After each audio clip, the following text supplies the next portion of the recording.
ಮೇಷರಾಶಿಯ ಆಳವಾದ ಭಾವನಾತ್ಮಕ ಜಗತ್ತು. ಯಾವಾಗ್ಲೂ ನಗುತ್ತಾ ಎಲ್ಲರಿಗೂ ಧೈರ್ಯ ತುಂಬುವ ನಿಮ್ಮ ಆ ಮುಖದ ಹಿಂದೆ ಎಷ್ಟು ನೋವು ಅಡಗಿದೆ ಅಂತ ಒಮ್ಮೆ ಯೋಚಿಸಿ ನೋಡಿ.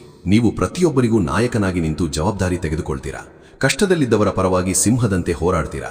ಆದರೆ ದಿನದ ಕೊನೆಗೆ ನೀವು ಮಾತ್ರ ಸಂಪೂರ್ಣ ಒಂಟಿಯಾಗಿ ನಿಮ್ಮ ಆ ಕಣ್ಣೀನನ್ನು ಒರೆಸಲು ಯಾರೂ ಇಲ್ಲವಲ್ಲ ಅನ್ನೋ ಭೀಕರ ನೋವಲ್ಲಿ ಕುಳಿತಿರ್ತೀರಾ. ಹೌದಲ್ವಾ? ಯಾರೇ ಏನೇ ಸಮಸ್ಯೆ ಇದ್ರೂ ಮುಂಚೂಣಿಯಲ್ಲಿ ನಿಂತು ಕಾಪಾಡುವ ನಿಮ್ಮ ಈ ರಕ್ಷಣಾತ್ಮಕ ಗುಣವೇ ಕೊನೆಗೆ ನಿಮ್ಮನ್ನು ಒಂಟಿತನದ ಜ್ವಾಲೆಯಲ್ಲಿ ಬೇಯುವಂತೆ ಮಾಡುತ್ತದೆ. ಈ ವಿಶೇಷವಾದ ವಿಶ್ಲೇಷಣೆಗೆ ಸ್ವಾಗತ. ಮೇಷರಾಶಿ ಅಂದ್ರೆ ಕೇವಲ ಕೋಪ ಮಾಡಿಕೊಳ್ಳುವ ಆತುರ ಪಡುವ ರಾಶಿಯಲ್ಲ. ಅದರೊಳಗೆ ಧಗಧಗಿಸುವ ಅಗ್ನಿಯಷ್ಟೇ ತೀವ್ರವಾದ, ಯಾರಿಗೂ ಕಾಣದ ಭಾವನೆಗಳ ಜಗತ್ತೇ ಇವೆ. ಇವತ್ತು ನಾವು ಆ ನಿಗೂಢ ಪ್ರಪಂಚದ ರಹಸ್ಯವನ್ನ ಭೇದಿಸಲಿದ್ದೇವೆ. ಮೇಷರಾಶಿಯವರು ಯಾಕೆ ಹಠಾತ್ತಾಗಿ ಎಲ್ಲರ ಸಂಪರ್ಕ ಕಡಿದುಕೊಂಡು ತಮ್ಮದೇ ಆದ ಜಗತ್ತಿನಲ್ಲಿ ಒಂಟಿಯಾಗಿ ಇರೋಕೆ ಇಷ್ಟಪಡ್ತಾರೆ ಅಂತ ನೀವು ಯಾವತ್ತಾದರೂ ಯೋಚಿಸಿದ್ದೀರಾ?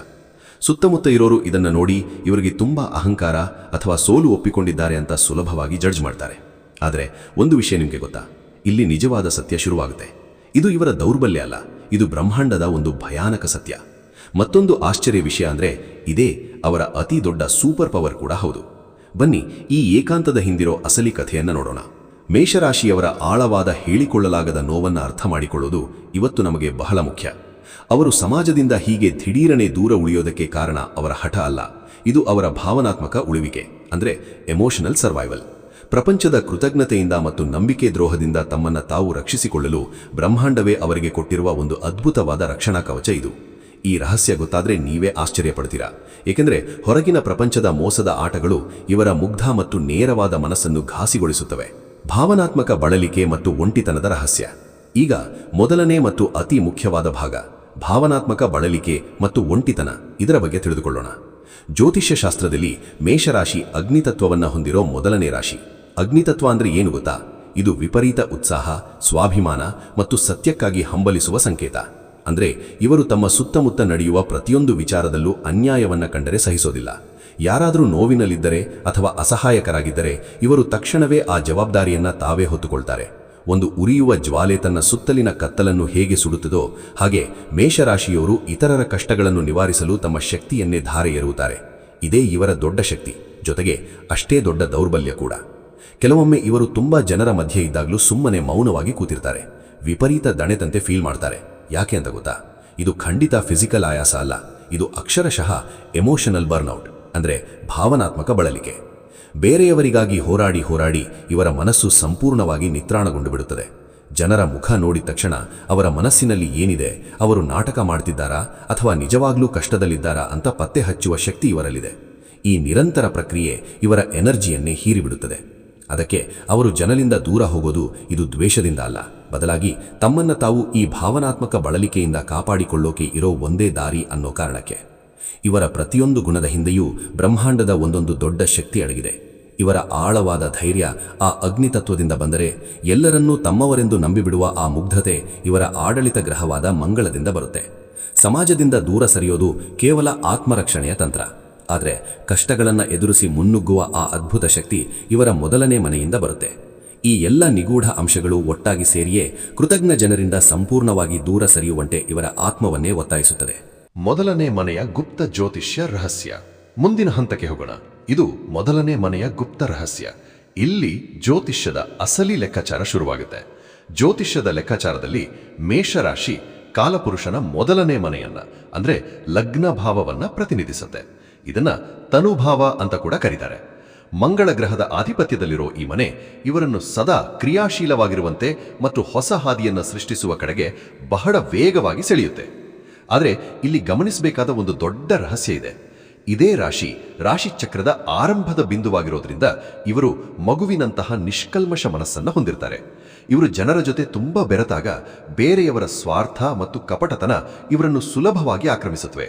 ಹಾಗಾಗಿಯೇ ಇವರ ಆತ್ಮ ಸುರಕ್ಷತೆಗಾಗಿ ಮತ್ತು ಶಕ್ತಿಯನ್ನ ಮರು ಸಂಗ್ರಹಿಸಲು ಪದೇ ಪದೇ ಏಕಾಂತಕ್ಕೆ ತಳ್ಳಲ್ಪಡ್ತಾರೆ.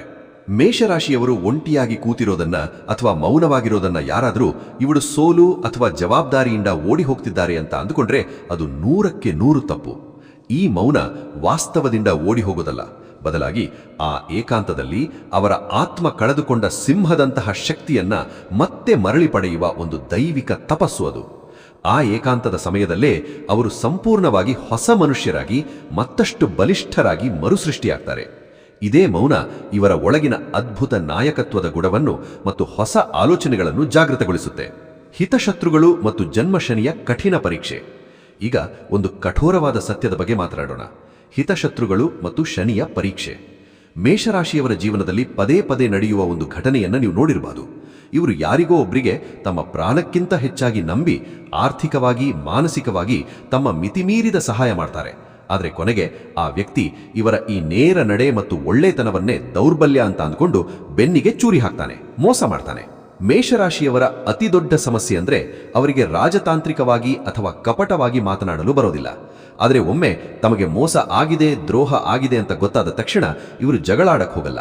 ಬದಲಾಗಿ ಆ ಸಂಬಂಧಗಳನ್ನು ನಿರ್ದಾಕ್ಷಿಣ್ಯವಾಗಿ ಕತ್ತರಿಸಿ ಸಂಪೂರ್ಣ ಮೌನಕ್ಕೆ ಶರಣಾಗ್ತಾರೆ. ಇದೇ ನೋಡಿ ಶುದ್ಧ ಸ್ನೇಹಕ್ಕೂ ಮತ್ತು ನಂಬಿಕೆ ದ್ರೋಹದ ಕರಾಳ ವಾಸ್ತವಕ್ಕೂ ಇರೋ ವ್ಯತ್ಯಾಸ. ಪ್ರಸ್ತುತ ಮೇಷರಾಶಿಯವರು ಅನುಭವಿಸುತ್ತಿರುವ ಈ ವಿಪರೀತ ಮಾನಸಿಕ ಒತ್ತಡಕ್ಕೆ ಕೇವಲ ಅವರ ಸ್ವಭಾವ ಮಾತ್ರ ಕಾರಣ ಅಲ್ಲ. ಇಲ್ಲಿ ಗೋಚಾರದ ಗ್ರಹಗಳ ಪ್ರಭಾವ ತುಂಬಾ ದೊಡ್ಡದಿದೆ.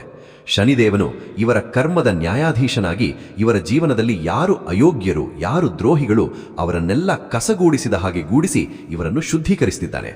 ಈ ನೋವಿನ ಕತ್ತಲೆ ಕರಗಿ ನವೋದಯವಾಗುವ ಮತ್ತು ನ್ಯಾಯ ಸಿಗುವ ಸಮಯ ಈಗ ಹತ್ತಿರದಲ್ಲಿದೆ. ಈ ಕಠಿಣ ದಿನಗಳು, ಈ ಆತಂಕ ಇವೆಲ್ಲವೂ ಭವಿಷ್ಯದ ಬೃಹತ್ ಯಶಸ್ಸಿಗೆ ಇವರನ್ನು ಸಿದ್ಧಪಡಿಸುವ ಒಂದು ಪ್ರಬಲವಾದ ಪ್ರಕ್ರಿಯೆ ಅಷ್ಟೇ. ಅದ್ಭುತ ಸಂಕಲ್ಪಶಕ್ತಿ ಮತ್ತು ಫೀನಿಕ್ಸ್ನಂತೆ ಮರುಹುಟ್ಟು. ಇದಾದ್ಮೇಲೆ ಬರೋದು ಇವರ ಅತಿ ದೊಡ್ಡ ಪ್ಲಸ್ ಪಾಯಿಂಟ್, ಅದ್ಭುತ ಸಂಕಲ್ಪಶಕ್ತಿ ಮತ್ತು ಆತ್ಮರಕ್ಷಣೆ. ಕೆಲವರು ಇವರನ್ನ ನೋಡಿ ಇವರು ಕೇವಲ ಆವೇಶಭರಿತರು, ಇವರನ್ನು ಸುಲಭವಾಗಿ ದಿಕ್ಕು ತಪ್ಪಿಸಬಹುದು ಅಂತ ಅಂದುಕೊಳ್ತಾರೆ. ಆದರೆ ಅವರಿಗೆ ಮೇಷರಾಶಿಯವರ ಆ ಗುಪ್ತ ಸಂಕಲ್ಪಶಕ್ತಿಯ ಅರಿವೇ ಇಲ್ಲ. ಇಡೀ 12 ರಾಶಿಗಳಲ್ಲಿ ಅತ್ಯಂತ ಶಕ್ತಿಶಾಲಿ ಇಚ್ಛಾಶಕ್ತಿ ಇರೋದೇ ಮೇಷರಾಶಿಯವರಿಗೆ. ಎಲ್ಲರಿಂದ ದೂರ ಹೋದಾಗ, ಒಂಟಿಯಾದಾಗ ಇವರ ಈ ಆಂತರಿಕ ಶಕ್ತಿ 100 ಪಟ್ಟು ಹೆಚ್ಚಾಗುತ್ತೆ. ಇವರ ಆಲೋಚನೆಗಳು ಸುಮ್ಮನೆ ಬರುವ ಯೋಚನೆಗಳಲ್ಲ, ಅವು ಭವಿಷ್ಯವನ್ನ ಗೆಲ್ಲುವ ಖಚಿತವಾದ ತಂತ್ರಗಳು. ಏಕಾಂತದಲ್ಲಿ ಇವರು ನೇರವಾಗಿ ತಮ್ಮ ಆತ್ಮದ ಶಕ್ತಿಯ ಜೊತೆ ಸಂಪರ್ಕ ಸಾಧಿಸ್ತಾರೆ ಅನ್ನೋದು ಅಕ್ಷರಶಃ ಸತ್ಯ. ಮೇಷರಾಶಿಯವರ ಈ ಅಗಾಧ ಗುಪ್ತ ಶಕ್ತಿ ಇವರ ಕಣ್ಣುಗಳಲ್ಲೇ ಇರುತ್ತೆ. ಹೌದು, ಇವರ ಕಣ್ಣುಗಳಲ್ಲಿ ಒಂದು ರೀತಿಯ ತೇಜಸ್ಸು ಮತ್ತು ಧೈರ್ಯವಿರುತ್ತೆ. ಇವರ ಆಡಳಿತ ಗ್ರಹ ಆದ ಮಂಗಳ ಇವರಿಗೆ ದೈವಿಕ ರಕ್ಷಣೆಯನ್ನ ಕೊಟ್ಟಿರ್ತಾನೆ. ಹಾಗಾಗಿ ಯಾರಿಂದಲೂ ಇವರನ್ನು ಸಂಪೂರ್ಣವಾಗಿ ನಾಶಪಡಿಸಲು ಸಾಧ್ಯವೇ ಇಲ್ಲ. ಎಷ್ಟೇ ಕಷ್ಟ ಬಂದರೂ, ಬೆಂಕಿಯಲ್ಲಿ ಸುಟ್ಟು ಬೂದಿಯಾದರೂ ಮತ್ತೆ ಅದೇ ಬೂದಿಯಿಂದ ಎದ್ದು ಬರುವ ಫೀನಿಕ್ಸ್ ಹಕ್ಕಿಯಂತೆ ಮರುಹುಟ್ಟು ಪಡೆಯುವ ಅದ್ಭುತ ಸಾಮರ್ಥ್ಯ ಇವರಲ್ಲಿದೆ. ಯಾಕೆಂದ್ರೆ ಇವರ ಬೆನ್ನಿಗೆ ಆ ದೈವಿಕ ಶಕ್ತಿ ಮತ್ತು ನಾಯಕತ್ವದ ಆಶೀರ್ವಾದ ಸದಾ ಕಾವಲಾಗಿ ನಿಂತಿರುತ್ತೆ. 2026ರ ಸುವರ್ಣ ಯುಗದ ಆರಂಭ. ಈಗ ಒಂದು ಮಹಾ ತಿರುವು. 2026ರ ಸುವರ್ಣ ಯುಗದ ಆರಂಭ. ಈ ವರ್ಷವನ್ನ ಸರಿಯಾಗಿ ನೆನಪಿಟ್ಟುಕೊಳ್ಳಿ. 2026. ಈ ವರ್ಷದಲ್ಲಿ ಸಂಭವಿಸುವ ಆ ಬೃಹತ್ ಗ್ರಹಗಳ ಸಂಚಾರ ಮತ್ತು ಗುರು ಗ್ರಹದ ಶುಭ ದೃಷ್ಟಿ ಮೇಷರಾಶಿಯವರ ಪಾಲಿಗೆ ನಿಜವಾದ ಅರ್ಥದಲ್ಲಿ ಒಂದು ಸುವರ್ಣ ಯುಗವನ್ನು ತರಲಿದೆ. ಇಷ್ಟು ದಿನ ಏಕಾಂತದಲ್ಲಿ ಅವರು ಅನುಭವಿಸಿದ ಪ್ರತಿಯೊಂದು ನೋವಿಗೂ ಕಷ್ಟಕ್ಕೂ ದೊಡ್ಡ ಬೆಲೆ ಸಿಗುವ ಕಾಲ ಇದು. ಅವರು ಯಾರಿಂದ ದೂರ ಹೋದರೋ, ಯಾರು ಇವರನ್ನು ನೋಡಿ ನಕ್ಕರೋ, ಅದೇ ಜನರು ಇವರ ಬೃಹತ್ ಯಶಸ್ಸನ್ನು ನೋಡಿ ಮರಳಿ ಬರಲು ಹಪಹಪಿಸುತ್ತಾರೆ. ಇವರ ಏಕಾಂತದ ತಪಸ್ಸಿಗೆ ಅಂತಿಮ ಜಯ ಸಿಗುವ ಅದ್ಭುತ ವರ್ಷ ಇದು. 2026ರ ನಂತರ ಇವರ ಜೀವನದಲ್ಲಿ ಎಂತಹ ಅದ್ಭುತ ಬದಲಾವಣೆಗಳು ಕಾದಿವೆ ಗೊತ್ತಾ? ಗ್ರಹಗಳ ಶುಭ ಸಂಚಾರದಿಂದ ವೃತ್ತಿ ಜೀವನದಲ್ಲಿ ಅಕ್ಷರಶಃ ರಾಜಯೋಗ ಶುರುವಾಗುತ್ತೆ. ಭಾಗ್ಯಸ್ಥಾನದ ಸಕ್ರಿಯತೆಯಿಂದ ಆರ್ಥಿಕ ಸ್ಥಿರತೆ ಮತ್ತು ಹಠಾತ್ ಧನಲಾಭ ಒದಗಿ ಬರುತ್ತೆ. ಎಲ್ಲಕ್ಕಿಂತ ಮುಖ್ಯವಾಗಿ ಶನಿಯ ಕಠಿಣ ಪರೀಕ್ಷೆಗಳು ಮುಗಿದು ಎಲ್ಲಿಲ್ಲದ ಆಂತರಿಕ ಶಾಂತಿ ಸಿಗಲಿದೆ. ಇವರನ್ನು ನೋಡಿ ಹೀಯಾಳಿಸಿದವರೇ ಇವರ ಸಾಧನೆಯ ಮುಂದೆ ತಲೆಬಾಗಬೇಕಾಗುತ್ತೆ. ಜೊತೆಗೆ ಇವರ ಈ ಆಳವಾದ ಮುಗ್ಧ ಮನಸ್ಸನ್ನ ಸಂಪೂರ್ಣವಾಗಿ ಅರ್ಥ ಮಾಡಿಕೊಳ್ಳುವ ಒಬ್ಬ ನಿಜವಾದ ಹಿತೈಷಿಯ ಅಥವಾ ಆತ್ಮಸಂಗಾತಿಯ ಆಗಮನವು ಇದೇ ಸುವರ್ಣ ಸಮಯದಲ್ಲೇ ಆಗಲಿದೆ. ಇದು ನಿಮ್ಮ ನಿಷ್ಕಲ್ಮಶ ತ್ಯಾಗಕ್ಕೆ ಹಾಗೂ ಅಪಾರ ತಾಳ್ಮೆಗೆ ದೈವಿಕ ಪ್ರಕೃತಿಯೇ ನಿಮಗಾಗಿ ಕೊಡುವ ಅತ್ಯುನ್ನತ ಉಡುಗೊರೆಯಾಗಿದೆ. ಪರಿಣಾಮಕಾರಿ ದೈವಿಕ ಪರಿಹಾರಗಳು. ಆದರೆ ಅಲ್ಲಿಯವರೆಗೆ ಈ ಕಠಿಣ ಸಮಯವನ್ನ ದಾಟುವುದು ಹೇಗೆ? ಮೇಷರಾಶಿಯವರು ಪಾಲಿಸಬೇಕಾದ ಕೆಲವು ಪ್ರಬಲ ದೈವಿಕ ಪರಿಹಾರಗಳನ್ನು ನೋಡೋಣ. ಈ ಸುವರ್ಣ ಯುಗವನ್ನು ತಲುಪುವ ಮುನ್ನ ಪ್ರಸ್ತುತ ಇರುವ ಆತಂಕ ಮತ್ತು ಕಷ್ಟಗಳನ್ನು ಸುಲಭವಾಗಿ ದಾಟಲು ಮೇಷರಾಶಿಯವರು ಈ ಕೆಲವು ಸರಳ ಆದರೆ ಪ್ರಬಲವಾದ ದೈವಿಕ ಪರಿಹಾರಗಳನ್ನು ಪಾಲಿಸಬೇಕು. ಪ್ರತಿ ಮಂಗಳವಾರ ಆಂಜನೇಯ ಸ್ವಾಮಿ ದೇವಸ್ಥಾನಕ್ಕೆ ಭೇಟಿ ನೀಡಿ ಸಿಂಧೂರ ಹಚ್ಚುವುದು ಅಥವಾ ಹನುಮಾನ್ ಚಾಲೀಸಾವನ್ನು ಪಠಿಸುವುದು ಇದು ಮಂಗಳನ ದೋಷವನ್ನು ನಿವಾರಿಸಿ ಧೈರ್ಯವನ್ನು ತುಂಬುತ್ತದೆ. ಹಾಗೆಯೇ ಶನಿವಾರದ ದಿನಗಳಲ್ಲಿ ಅಗತ್ಯವಿರುವ ಬಡವರಿಗೆ ಅಥವಾ ಕಷ್ಟಪಡುವ ಕಾರ್ಮಿಕರಿಗೆ ಅನ್ನದಾನ ಮಾಡುವುದು ಶನಿದೇವನ ಕೃಪೆಗೆ ಕಾರಣವಾಗುತ್ತದೆ. ಮತ್ತು ಕೊನೆಯದಾಗಿ ಪ್ರತಿದಿನ ಕನಿಷ್ಠ 15 ನಿಮಿಷವಾದರೂ ಮೌನವಾಗಿ ಪ್ರಾಣಾಯಾಮ ಅಥವಾ ಧ್ಯಾನ ಮಾಡಿ. ಇದರಿಂದ ನಿಮ್ಮ ಅಗ್ನಿತತ್ವದ ಶಕ್ತಿ ಪಾಸಿಟಿವ್ ಆಗಿ ಬದಲಾಗುತ್ತೆ ಮತ್ತು ಕೋಪ ನಿಯಂತ್ರಣಕ್ಕೆ ಬರುತ್ತೆ. ಇದರ ಜೊತೆಗೆ ಸಾಧ್ಯವಾದಾಗೆಲ್ಲ ಸುಬ್ರಹ್ಮಣ್ಯ ಸ್ವಾಮಿಯ ಆರಾಧನೆ ಮಾಡುವುದರಿಂದ ನಿಮ್ಮ ಮನಸ್ಸಿನ ಕ್ಲೇಶಗಳು ತಕ್ಷಣವೇ ನಿವಾರಣೆಯಾಗುತ್ತವೆ. ಸಮಾರೋಪ. ಹಾಗಾಗಿ ಮೇಷರಾಶಿಯವರು ಅನುಭವಿಸುವ ಈ ಒಂಟಿತನ ಖಂಡಿತವಾಗಿಯೂ ಸೋಲಲ್ಲ ಅಥವಾ ಅದೊಂದು ಶಾಪವೂ ಅಲ್ಲ. ಮೇಷರಾಶಿಯಲ್ಲಿ ಜನಿಸಿದ್ದಾರೆ ಅಂದರೆ ಅವರು ಬ್ರಹ್ಮಾಂಡದಿಂದಲೇ ಮುನ್ನಡೆಸಲು ವಿಶೇಷವಾಗಿ ಆಯ್ಕೆಯಾದವರು ಅಂತ ಅರ್ಥ. ಕತ್ತಲನ್ನು ಸೀಳಿ ಬೆಳಕಿನ ಹೊಸ ಹಾದಿಯನ್ನು ಹುಡುಕಿ ತರುವ ಮಹಾನ್ ಜವಾಬ್ದಾರಿ ಇವರ ಮೇಲಿದೆ. ಇದು ಅವರನ್ನ ಮತ್ತಷ್ಟು ಶುದ್ಧೀಕರಿಸುವ ಒಂದು ದೈವಿಕ ವರ. ಇಷ್ಟು ದಿನ ಅವರು ಅನುಭವಿಸಿದ ಕಷ್ಟಗಳು ಅವರನ್ನ ಉಕ್ಕಿನಂತೆ ಗಟ್ಟಿಗೊಳಿಸಿವೆ. ಅವರು ಎಲ್ಲರಿಂದ ದೂರ ಹೋದದು ಎಲ್ಲವನ್ನೂ ಕಳೆದುಕೊಂಡು ನಾಶವಾಗಲಲ್ಲ, ಬದಲಾಗಿ ತಮ್ಮ ಶಕ್ತಿಯನ್ನ ಒಟ್ಟುಗೂಡಿಸಿಕೊಂಡು ಮಹಾನ್ ವಿಜಯವನ್ನ ಸಾಧಿಸಲು. ಆ ಆಳವಾದ ಮೌನವೇ ಅವರ ಅತಿದೊಡ್ಡ ಶಸ್ತ್ರ.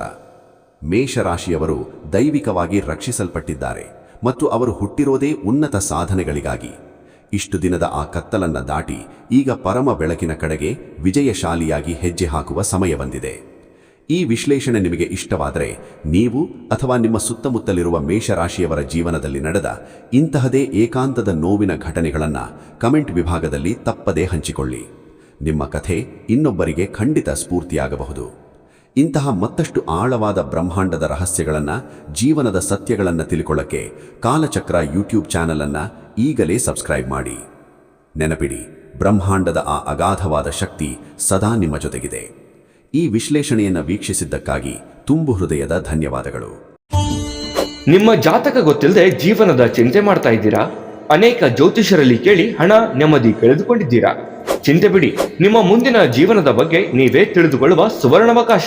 ಕೇವಲ 499 ರೂಪಾಯಿಗೆ ನಿಮ್ಮ ಸಂಪೂರ್ಣ ಜನ್ಮ ಜಾತಕ ನಿಮ್ಮ ಕೈಯಲ್ಲಿ. ಈ ಜಾತಕದಲ್ಲಿ ನಿಮ್ಮ ವಿದ್ಯಾಭ್ಯಾಸದ ಬಗ್ಗೆ, ಉದ್ಯೋಗ, ಮದುವೆ, ಹಣಕಾಸಿನ ಸಮಸ್ಯೆಗಳ ಬಗ್ಗೆ, ಆಸ್ತಿ ವಿಚಾರಗಳ ಬಗ್ಗೆ, ಆರೋಗ್ಯ ಸಮಸ್ಯೆಗಳ ಬಗ್ಗೆ, ದಾಂಪತ್ಯ ಕಲಹಗಳ ಬಗ್ಗೆ, ನಿಮಗಿರುವ ತೊಂದರೆಗಳೇನು, ಅದಕ್ಕೆ ಪರಿಹಾರಗಳೇನು, ಜಾತಕದಲ್ಲಿ ಯಾವ ಯಾವ ಯೋಗಗಳಿದೆ, ನಿಮಗಿರುವ ದೋಷಗಳಿಗೆ ಪರಿಹಾರಗಳೇನು ಎನ್ನುವಂತಹ ಸಮಗ್ರ ಮಾಹಿತಿ ಈ ನಿಮ್ಮ ಜನ್ಮ ಜಾತಕದಲ್ಲಿರುತ್ತದೆ. ಈ ಜಾತಕ ನಿಮಗೆ ಅರ್ಥವಾಗುವಂತಹ ರೀತಿಯಲ್ಲಿ ನಿಮ್ಮದೇ ಭಾಷೆಯಲ್ಲಿ ಪಡೆಯಬಹುದು. ಈ ಜಾತಕ 80ರಿಂದ 90 ಪುಟಗಳು ಹೊಂದಿರುತ್ತವೆ.